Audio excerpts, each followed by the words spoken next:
নমস্কার বন্ধুরা, কেমন আছেন সবাই? আশা করি সবাই খুব ভালো আছেন। আজ আমি আপনাদের মূলোর শাক ভাজা করে দেখাবো। আমি কিভাবে রান্না করি সেটা আপনাদের সাথে আজকে শেয়ার করব। এইভাবে একবার রান্না করে দেখবেন, খেতে কিন্তু বেশ ভালো লাগে। এখানে আমি বেশ কিছু মূলোর শাক নিয়ে নিয়েছি, আর এই মূলোর শাকটাকে আমি খুব ভালো করে ধুয়ে নিয়েছি। আর এবার এটাকে আমি ছোট ছোট করে কেটে নেব। দেখুন বন্ধুরা, মূলোর শাক আমার কাটা হয়ে গেছে। আমি যতটা সম্ভব পেরেছি কুচি করে কেটে নিয়েছি। আপনারা আপনাদের পছন্দ মতো কেটে নেবেন। এবার আমি মূলো শাকে দেওয়ার জন্য আলু আর বেগুন একেবারেই সরু সরু করে কুচি করে কেটে নিয়েছি। আনিয়ে নিয়েছি 4-5টা কাঁচা লঙ্কা। এবার আমি এই শাকটাকে হাফ চামচ লবণ দিয়ে বেশ কিছুক্ষণ চটকিয়ে মেখে রেখে দেব। তাহলে মূলো শাকের যে একটা জল আছে সেটা বেরিয়ে যাবে, আর এই জলটা বেরিয়ে গেলে কিন্তু মূলো শাকটা একেবারেই তেতো লাগবে না। মূলো শাকটা খেতে হালকা তেতো তেতো লাগে, এই কারণে কিন্তু অনেকেই এই শাকটা খেতে পছন্দ করে না। কিন্তু এইভাবে লবণ মাখিয়ে বেশ কিছুক্ষণ রেখে দেবেন, আর শাকের যে জলটা বেরিয়ে যাবে ওটা বেরিয়ে গেলে কিন্তু এই শাকটা খেতে একেবারেই তেতো লাগে না, আর খেতে কিন্তু বেশ ভালো লাগে। একবার এইভাবে রান্না করে দেখবেন। বন্ধুরা, আপনারা কে কে আমার মতো এইভাবে রান্না করেন কমেন্ট বক্সে কিন্তু অবশ্যই জানাবেন। এবার কড়াই দিয়ে দিয়েছি বেশ খানিকটা সর্ষের তেল, দিয়ে দিলাম হাফ চামচ কালো জিরে আর 2টো শুকনো লঙ্কা। এবার ফোড়নটা একটু ভাজা হয়ে গেলে আমি কড়াইয়ের মধ্যে দিয়ে দেব কেটে রাখা আলু বেগুন। আলু বেগুনটা দেওয়া হয়ে গেল। এবার আমি আলু বেগুনটাকে একটু নেড়ে নেব, আর এবার দিয়ে দিচ্ছি সামান্য পরিমাণ লবণ।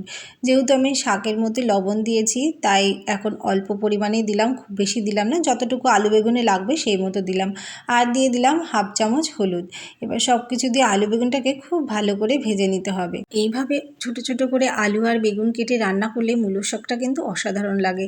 আলু বেগুন ভাজা হতে হতে এদিকে আমি মূলো শাকটা খুব ভালো করে চিপে জলটা বের করে একটি পাত্রে শাকটা রেখে দেব। দেখুন কতটা জল বেরোচ্ছে, আর এই জলটা থাকলে কিন্তু শাকটা খেতে একেবারেই ভালো লাগবে না। এই জলটা খুব ভালোভাবে চিপে ফেলে দিতে হবে। এই যে এইভাবে চিপে চিপে আমি একটি পাত্রে নিয়ে নিচ্ছি সব শাকগুলো, আর এদিকে মনে হচ্ছে আমার আলু বেগুনটাও খুব ভালোভাবে ভাজা হয়ে এসেছে। দেখুন হালকা লাল লাল ভাব এসে গেছে আলু আর বেগুন দিয়ে। এবার আমি শাকগুলো, যেই শাকটা আমি চিপে রেখেছিলাম একটি পাত্রে, সেই চিপে রাখা শাকগুলো দিয়ে দিলাম কড়াইয়ের মধ্যে। এবার শাক আলু বেগুন সব শুদ্ধ খুব ভালো করে উল্টে পাল্টে নেড়ে নেব।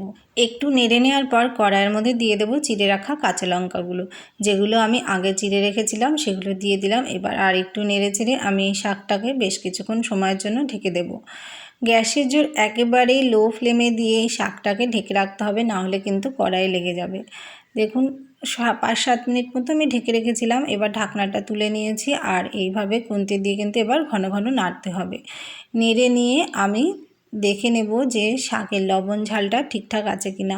শাকটা কড়াই দেওয়ার পর যেহেতু আমি লবণ দিইনি, তাই এখন একটু চেক করে নেব যে লবণটা ঠিকঠাক আছে কিনা। যেহেতু আগেই লবণ মাখানো ছিল তাই পরে আর দিইনি। এখন মনে হচ্ছে সামান্য একটু কম আছে, তাই আমি অল্প পরিমাণ দিয়ে দিলাম। এবার আমি এটাকে আরও একটু নেড়ে চেড়ে এটাকে ঢেকে দেব।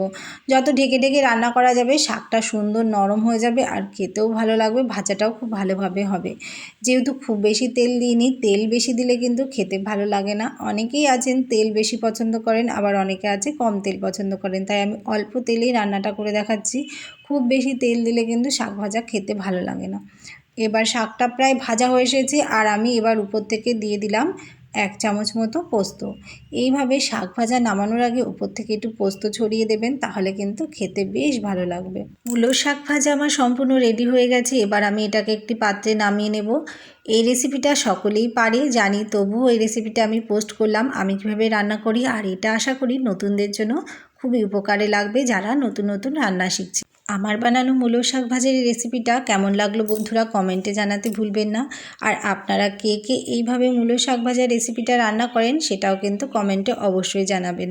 ভিডিওটা যদি ভালো লেগে থাকে তাহলে প্লিজ একটা লাইক কমেন্ট শেয়ার করে পাশে থাকবেন। সকলকে জানাই অসংখ্য ধন্যবাদ ভিডিওটা শেষ পর্যন্ত দেখার জন্য। সবাই ভালো থাকুন, সুস্থ থাকুন। আবার আসবো নতুন কোনো রেসিপি ভিডিও নিয়ে। ধন্যবাদ সবাইকে।